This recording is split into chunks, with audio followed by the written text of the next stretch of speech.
नमस्कार दोस्तों, आपके अपने YouTube चैनल पे आपका फिर से स्वागत है। दोस्तों, क्या आपने कभी सोचा है कि भारत इतने राफेल पे फोकस क्यों कर रहा है, या भारत का पूरा ध्यान इस समय राफेल की ओर ही क्यों है, जबकि दुनिया में और भी ऐसे फाइटर क्राफ्ट हैं या एयरक्राफ्ट हैं जो कि राफेल से ज़्यादा अच्छे भी हैं और भारत उनको शायद चाहे तो ले भी सकता है, चाहे वो अमेरिकी हो चाहे इजरायली हो। बट भारत को राफेल ही क्यों चाहिए, या भारत में राफेल आ जाने से आखिर भारत को क्या फ़ायदा होगा और हमारे दुश्मन यानी पाकिस्तान और चाइना देशों पर इसका क्या असर पड़ेगा। तो चलिए जानते हैं असल में इसका क्या फ़ायदा है। दरअसल दोस्तों, अभी अभी एक न्यूज़ निकल के आई है डसॉल्ट राफेल की तरफ से कि डसॉल्ट राफेल जो है अपने जो भारत को अभी और भी जो राफेल मिलने थे 36 के 36 में से भी कुछ ही भारत के पास आए हैं, जिसमें से कुछ तो अम्बाला पे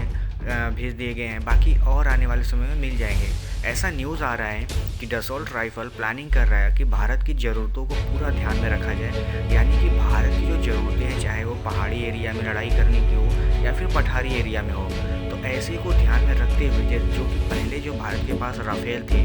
उनमें जो मैक्सिमम कैपेबिलिटी थी फाइटिंग करने की वो पहाड़ी एरिया में थोड़ी कम थी, लेकिन वो अगर ऊंचाई की बात कर ले तो पठारी प्लेटू एरिया में तो करीब 2 किलोमीटर यानी 2000 मीटर की ऊंचाई तक मार कर सकते थे, जो कि बहुत ज़्यादा नहीं होता है। और हमारे दुश्मन चाहे वो चाइना हो या पाकिस्तान हो,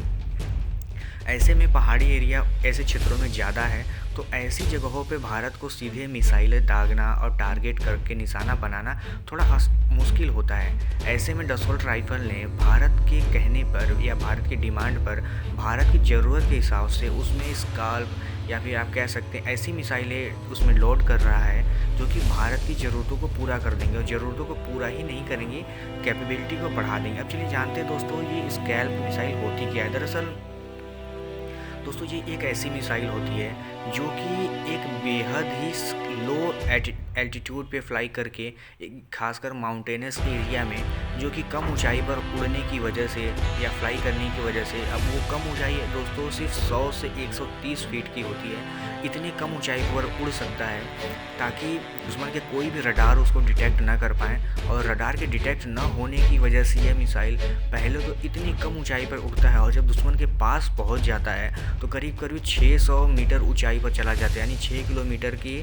जो ऊंचाई है उतनी ऊंचाई पर जाके फिर अपने दुश्मन या टारगेट पर एकदम वर्टिकल यानी सीधे सीधे उसी के ऊपर गिरता है। इसलिए दोस्तों इसको फायर एंड फॉरगेट वाला मिसाइल भी कहते हैं, क्योंकि आप अगर इसको एक बार लॉन्च कर दिए तो भूल जाइए कि आपका दुश्मन उसको पकड़ भी पाएगा या उस दुश्मन का कोई भी रडार इसको पकड़ पाएगा। तो ये दोस्तों इसके आ जाने से भारतीय एयरक्राफ्ट की यानी राफेल की जो क्षमता होगी वो करीब करीब ऊंचाई वाले जगहों पर भी या माउंटेनस एरिया में भी काफ़ी बढ़ जाएगी, और ये बढ़कर करीब करीब ऊंचाई वाले स्थानों पर तो ये बढ़कर करीब 2 से 4,000 मीटर यानी 4 किलोमीटर तक हो जाएगी, जिससे कि भारत अधिक से अधिक ऊंचाई और काफ़ी सटीक और माउंटेनस एरिया में एकदम सटीक वार करने में ज़्यादा सक्षम होगा। इस तरह से दोस्तों भारत के राफेल में बढ़ने वाली ताकत में इजाफा होने वाला है। अब दरअसल बात करते हैं कि भारत को इसका फ़ायदा क्या है, क्योंकि दोस्तों देखिए हमारे पड़ोसी देश या तो चाइना है या फिर पाकिस्तान, जिनसे हमारी नहीं बनती है, और इनसे लगने वाली जो भी बॉर्डर हैं वो ज़्यादातर माउंटेनस ही हैं। तो ऐसे में हमको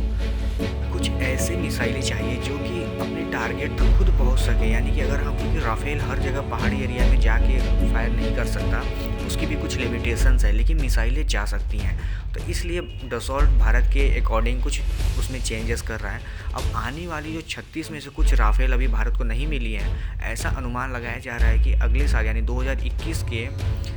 26 जनवरी के बाद हो सकता है कि वह भारत को मिलने शुरू हो जाए और वो मिल भी जाए, जिससे कि भारत में की वायुसेना काफ़ी ताकतवर होगी। अब दरअसल बता दें कि राफेल पहले से ही मीटियोर और फिर आपका स्काल्प और भी ऐसे हैमर जैसी मिसाइलें होती हैं जिसको पहले से ही कैरी करता है, जो कि अपने आप में काफ़ी घातक होती है, लेकिन भारतीय वायुसेना इससे भी संतुष्ट नहीं थी, उसको कुछ और बेहतर चाहिए था, जिस वजह से उसने थोड़ी मॉडिफिकेशन की डिमांड की और राफेल बनाने वाली कंपनियां इसको मान भी गई हैं। इससे तो दोस्तों एक फ़ायदा ये होगा कि भारत के जो पड़ोसी देश थे वो थोड़े से सदमे में रहेंगे, क्योंकि भारत जब चाहे उनकी कैंप और उनकी मिलिट्री बेसेस, कम्युनिकेशन बेसेस या कमांड सेंटर को जब चाहे निशाना बना सकता है। हालांकि दोस्तों राफेल की ज़्यादा तैनाती सिलीगुड़ी कॉरिडोर की तरफ हुई है, क्योंकि हमें चाइना से ज़्यादा खतरा है, ना कि पाकिस्तान से। तो दोस्तों ये तो काफ़ी बेहतर साबित होगा ऐसे एरियाज़ में, ताकि भारत अपने सिलीगुड़ी कॉरिडोर को भी बचा के रख सके, क्योंकि वो बहुत ही नाजुक नस है भारत की, और चाइना की नज़र उस पर बहुत पहले से ही बनी हुई है। तो दोस्तों ये तो थी आज की न्यूज़। आपको इस न्यूज़ में क्या अच्छा लगा हमें कमेंट करके ज़रूर बताएं। और अगर आप हमारे चैनल में पहली बार आ रहे हैं, हमारी वीडियोस आपको अच्छी लगती हैं, तो आप और वीडियोस देखने के लिए हमारे चैनल को सब्सक्राइब और शेयर करना ना भूलिएगा, क्योंकि हम रोज़ ऐसी ही वीडियोस लाते रहते हैं जो भारतीय सेना से जुड़ी हुई होती हैं। फिर मिलते हैं कल किसी और वीडियो में, कल किसी और टॉपिक के साथ। तब तक के लिए नमस्कार, जय हिंद।